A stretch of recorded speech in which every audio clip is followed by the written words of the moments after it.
I'm Ben Goujon with Quad City Arts, and welcome back to Talking Art, supported by Quad City Bank and Trust. Today, I'm talking art with visual artist David Zahn, whose sculptures and paintings are currently being exhibited at the Quad City Arts Gallery in downtown Rock Island. David, welcome to Talking Art.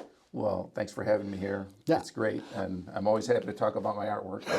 Well, I was joking with the rest of the staff yesterday that I was going to just get to be a fanboy today because I have always been such a huge fan of your work and have really only known your sculptural work, which is just incredible and always blows me away. So I knew you were having an exhibit, and Dawn said, "Oh yeah, we're putting up David's exhibit." And I was blown off the floor when I walked in, and it was mostly paintings because I did not know, A, I didn't know you also painted, but B, they were so incredible. So why don't you tell us about the exhibit? Well, and your foray into painting. It could go way back because I actually started out as a 2D artist. Yeah. And I didn't really do sculptures too seriously till, later. Whatever, but I've been an artist since forever, Sure.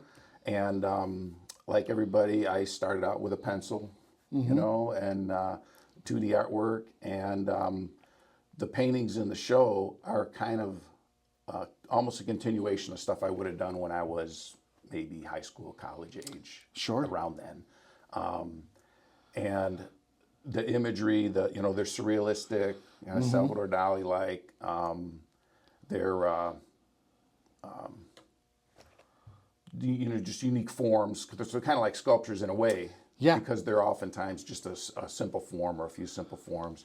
And so, but yeah, painting is where I started. When I got my degree, and in college for your art degree, you have a show. My show, I tell people this, and they find it hard to believe, was all watercolors of fantastic made-up animals. Oh, wow. That was my show. Oh, cool. There was no sculpture in it. And it was watercolors. And I occasionally watercolor every now and then and all that. But when you teach art, you practice so many different things because that's a big part of my journey was to be a teacher. And so I just jump around from different mediums, and but 2D is in my wheelhouse. Yeah, it certainly is. Well, and I'm glad you kind of said that it was. The paintings were almost of sculptures because those forms you created, like there's such a direct tie to your sculptural work with the geometry you use. I would be fascinated to hear about kind of what inspired that, and because I think you have such a distinctive voice and a distinctive style to your work. Like I can see one of your pieces and say, that's a David Zahn. There you go. Where did that come from? How did you develop that? Well, it's so complicated, but Of course it is. But the forms, the simple forms, even in other paintings I used to do, because I used to do quite a bit of painting and sculpting, like all at the same time. Yeah. And oftentimes the paintings were just simple, were figurative usually, but they were kind of isolated, kind of no backgrounds sometimes, or big distant backgrounds. And so these paintings, it kind of started with drawings I was doing 8 or 10 years ago. I keep sketchbooks of ideas. Yeah. And I always have some running. And I have all the sketchbooks going back to when I was probably 18, 19 years old. I have all of them still. Yeah. So there's stacks of them. But I was had these ideas for these floating forms. Mm-hmm. And I drew all kinds of ideas. And then I was doing a drawing of some of the sculptures I've done have just been of like part of a face, like an eye. Yeah. So I did this drawing of this eye that I was going to do, this sculpture of this eye, and it kind of ended roughly. And then I just said, oh, what if it was just floating in the sky? And so then I drew it floating in the sky. And I thought that's kind of cool. And it was just got buried a few sketchbooks ago, and I look back old sketchbooks all the time. And I kept seeing that, and I go, I should do a painting of that sometime. Yeah. I should paint that. That'd be cool. That'd be really cool. So finally, I had an idea to do a painting, and I started a painting, and it was terrible. And I said, "This is terrible." And then so I just flipped through my sketchbook and said, "That's what I should be painting, is this eye." Sure. So I painted over whatever I was painting. So the painting that's in the show with the eye in it Yeah. has another painting that stinks underneath it that I just barely got started on. And I started painting the eye. And of all the paintings in the show, it probably took about the longest because some of the rock-like formations that it's made of, I didn't quite have it dialed into my head what they looked like. So I painted it kind of over and over. It's very layered. If you look Yeah. at the painting, it's layered more than the others. Well, I always love when you see paintings that they do like I don't know the technology, but like the 3D scanning, and you see those pieces underneath of like, Yep. oh, so and so David Zahn painted this underneath this eyepiece. Yeah. Yeah. But that speaks so much, I think, to the artistic process of all of our ideas as artists aren't good. And it's that process of the edit Well, and so and the refinement. so the show for me, so I did that painting, and I had done a couple others, and I wanted to do more.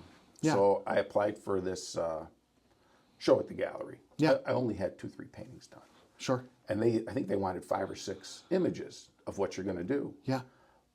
But I also had this idea with the teacher in me wants to show the process. Right. And so I thought, wouldn't it be neat if we did a show where there's the painting and then there's also the sketch beforehand. And the sketch and the painting, the sketch is just a guide. Right. And sometimes the painting's changed quite a bit. Sometimes it's not much different.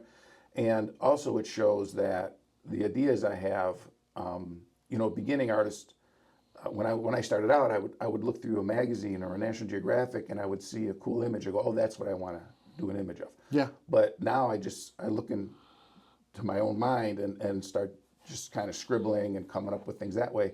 But I wanted to show that even the beginning was just from my imagination.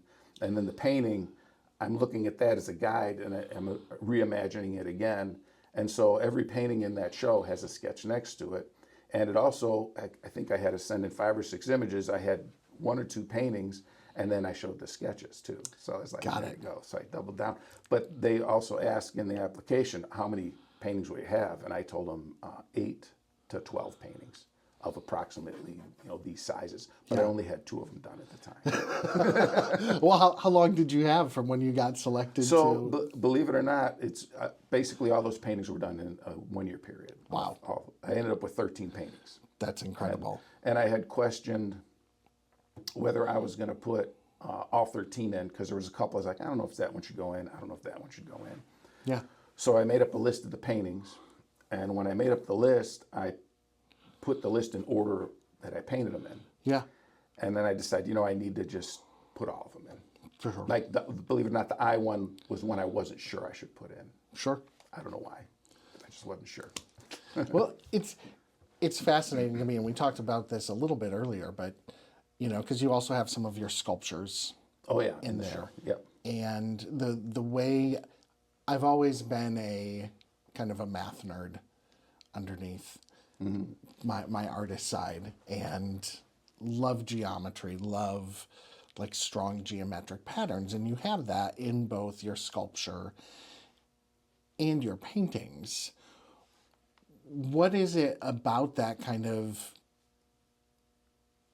about that geometry that you like?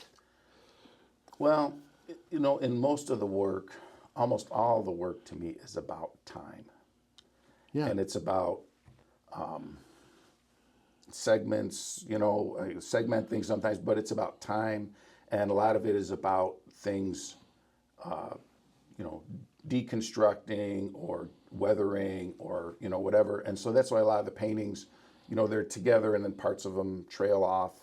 I've done things, wind-blown things where, things are there and then they're trailing off. And the statement I always tell people when I start not being able to tell you what I'm talking about is, I don't create from a place where there's talking. It's just what's coming out of me. So sometimes I really don't understand what I'm doing. Sometimes I do what I do. This looks right, that looks right. I'm kind of looking for patterns. I'm looking for things that, make me think, wow, that's neat. And then I title them later, or I decide what they're about later Yeah. sometimes. So I don't really have a plan like, hey, I'm going to try to show this. I just often start with just scribbling some lines or making a shape, looking for things within it, and then just kind of let the process go. But it is, for me, it's a very nonverbal process. Sure. And so it does get tough sometimes to talk about it. But the geometry is just what kind of gets me going when I'm working on them. Yeah.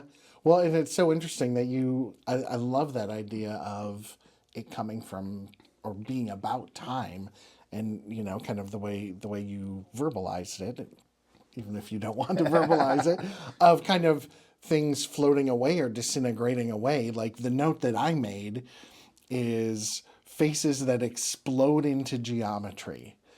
And so it's like almost like I see it from the back way of these more concrete images popping out of the abyss. So the way that can be seen in both ways. When something's fading away, it's also coming together. Yeah. Yeah. Yeah. And I loved it at this. One of my challenges for this show was I have another show in Dubuque right now. Sure. Of my artwork. Yeah. And that's like 20 sculptures. And someone looked at one of my pieces, and I've made a few pieces where there's like a hole in them or a void in them, and in the show there's one with a hole in it. Yeah. And the guy was like, "Oh, wow, this is, so sad. The person has a hole in him. What's missing? And I said, I don't see it that way.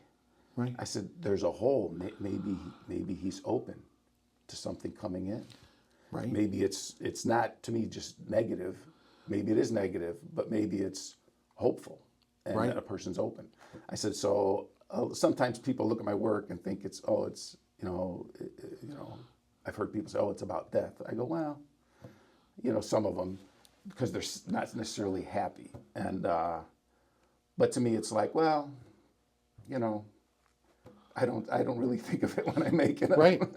Whether it's happy or sad, I just kind of go with what I feel. Well, I love that you use the word hope. Again, I don't know if you're familiar with Samuel Beckett and his works, and like Waiting for Godot is these basically two guys waiting around for Godot to show up, and Beckett says it doesn't mean anything, but it's about the absurdity of life and why we keep going on.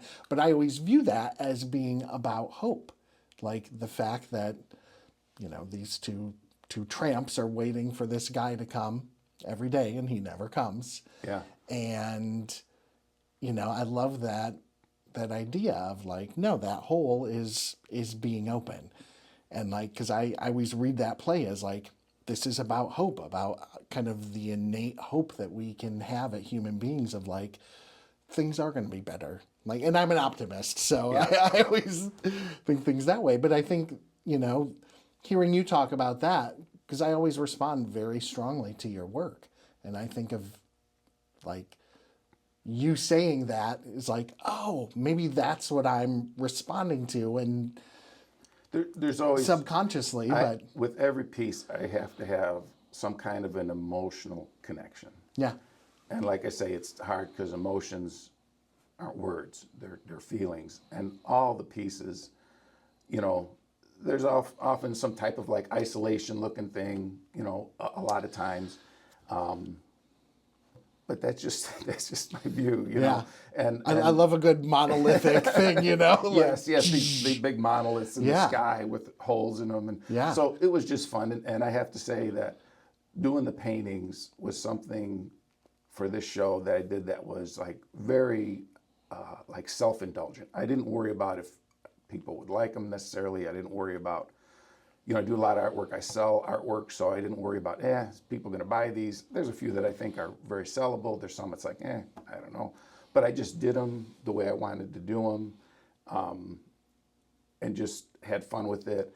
I had to paint about one a month. Yeah. And while I was doing that, I was still working on my other artwork and doing other things. That's not the only thing I did. So I would usually paint a couple, then I'd put the easel away, and do my sculpting stuff, and then paint one or two more. So it was a great thing to do. And I don't know if you go see the show, well, you've seen it, of course. Some of the things I kept telling people when I was there, Yeah. I'll just share them with you, and you might look at the show a little differently. But so I had that list of the paintings, and it was in order. Mm-hmm. And I told Dawn when I gave her the thing, because I just dropped off the work and said, listen, the paintings, this is the list, they're in order. I said, you don't have to hang the show in order, but if you wanted to, you could. Yeah. And because sometimes I would be doing a painting and I would already know which painting I was going to do next because I had sketches. So sometimes in one of the paintings, I would put an element from the next painting in it. Oh, cool. I did that a few times. Yeah. And so if you look at it, she did hang it in order. So the first one is the one with the eye. And then if you go around the gallery clockwise, Yeah. that's in order. And when you get to the end, the 13th painting, the last painting, all of them, I had frames put on them, but the last one I didn't because I finished it too close to the show. So it's not framed. But so they're in order. And a lot of times I had my palette working and I did a painting. And when I started the next one, it's like, no, I got some similar sky mixed up. And a lot of times two of the paintings have a similar palette because I kind of painted two at a time. Sure. But it's an interesting thing to note if you're there looking at the show, that if you start with the eye, that's the order that they were painted. Well, and that, you created such a world with, the paintings, even though they are all very different. Like, you built a world. You step into that gallery with all those paintings around you and you feel like you're in a different world. And you're in this kind of landscape and world that you've created. It's definitely a series, Yeah. And like the sketches next to the pieces, there were often more than one sketch for the piece. Sure. But I was like, I'm not going to get crazy. And a couple of the little sketch frames do have two images in them of something I was working on. But I think that helps. I wanted to kind of tell a story, and that's why I'm glad she hung them in order. I didn't tell her she had to do that, but I'm glad they did that. And the sketches, putting them in there, and even the sculptures. We did put a few sculptures in there, and one of the sculptures, there's a large, the woman in green kind of. Yeah. So the cool thing was I'm doing the paintings, and in the paintings I'm turning a lot of things into these rock-like blocks, is what I call them. Right. And I never sculpted quite like that. But then I sculpted, the painting started influencing the sculpting. And so she is basically the same woman that's the last painting, that woman that's in blocks. Yeah. If you look at the two, it's like, this is the same person, kind of. But so the That's painting really cool. started influencing the sculpture, and then I was like, that's what I really wanted. Yeah. Was to kind of have a new thing. Right. A new step in the journey. That's awesome. They did that. Well, and I love that you have the sketches there. Like, I have found through my journey in the arts, and it's mostly in theater and in film too, but that I've become so much more interested in process, like the older I get. Like when I do a play, I love the process of putting up a play. We can open the show and have a couple performances, and that's fine. But like once we get to that point, I'm like, okay, we did it. I'm done with it. Like, I love the process. I love the answering of the questions and the finding solutions. And like, that's the part that really excites me. So, I mean, kind of, you talked earlier about being an educator and kind of wanting to show some of that process. Like, when you are teaching, kind of how do you approach teaching process to students? Because I know with young kids, like a lot of times it's about a result. Yeah. Well, and the age-old thing when you're trying to teach kids something is, they'll, here, I made it. I'm done. I made it. Right. It's like, well, I bet you could do that better, or I bet you could do another one, or I bet you could do more. No, they often quickly just want to make it and be done, and I understand that. But this kind of showed the process. I kept revisiting a very similar idea in all the paintings. Yeah. And it was always, fun to do and get in there and just kind of look at it again in a different way. But yeah, that is, in teaching, that's part of it's like, sometimes I would show kids, like if I was working on something, say, well, look, I did 13 different versions of this. Right. And you did one. Well, I really like it this way, they would say. Oh, okay. That must be the best way to do it. Right. But yeah, there's exploring, and I think that's the difference between, an artist and an artist is willing to just keep going over something. Yeah. And which I am, a lot of the type of imagery I have in this show are very similar to things I would have drawn up in high school. Very similar. Sure. I have more skills now and I have more experience now, and but it's like, yeah, this is very similar to things I've done before because I keep getting drawn back to them. Yeah. Well, and I know, as my professed math nerdness, you always hear about like mathematicians have like by the time you're 30 as a mathematician, like you're washed up, because it's like those young minds that have those new explosive ideas. And I think a lot, like some of my, not all of them, but like some of my favorite shows that I've ever done or directed were in that time, like in college or right out of college, when you have that young. But now I'm like, I want to go back because I know that it was more like, this is it, this is finished, this is the perfect.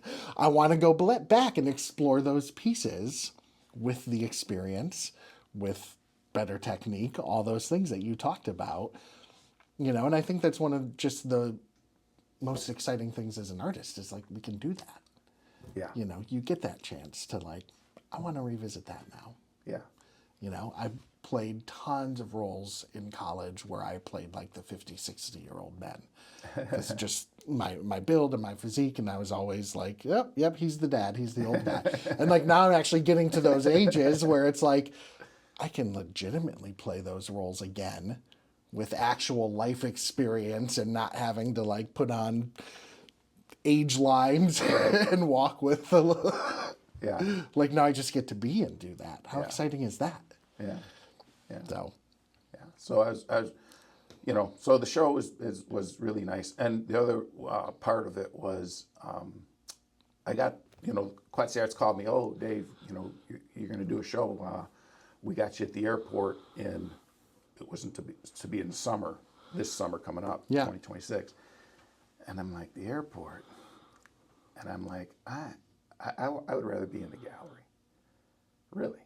And I'm like, yeah, because I did all these paintings more or less for myself, and I wanted to be able to just go over there. I went over there last few days ago and just, I want to see them, and look at them, and kind of go, wow, this is kind of cool, And the airport, I knew not many people go to an opening at the airport and so on and so forth. right. So I kind of wanted to have it there, and so they accommodated me. They said, sure, you can have it here, and so I was appreciative of that. But then they made it a lot sooner then.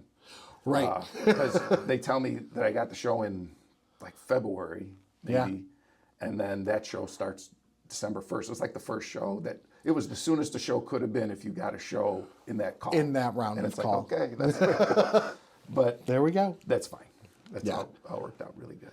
Well, yeah, and I know Dawn does a lot of work to get that scheduling, and it's it's tricky. Like the gallery, you're there, you can visit it every time, but the airport, we get so much traffic through that space. And I knew more sales. different people would see it at the airport. Yeah, But like I said, I just had that in my head that I wanted to do it like that, and that's the way it went. yeah. Well, it is a fantastic show. I feel like I could talk to you about your work forever, but people should come see it. It's through the end of the month, through January 30th at the Quad City Arts Gallery in downtown Rock Island. Thanks so much for being here, for talking to me today. It was a delight. If you want to know more about David and his work, you can go to dzahnsculpture.com. That's right. Yeah. Or just Google David Zahn and it'll pop up. But thank you again so much, David. Thanks again to Quad City Bank and Trust for their support, and for our producer, Josh, for making this all happen. I'm Ben Goujon, and this was Talking Art.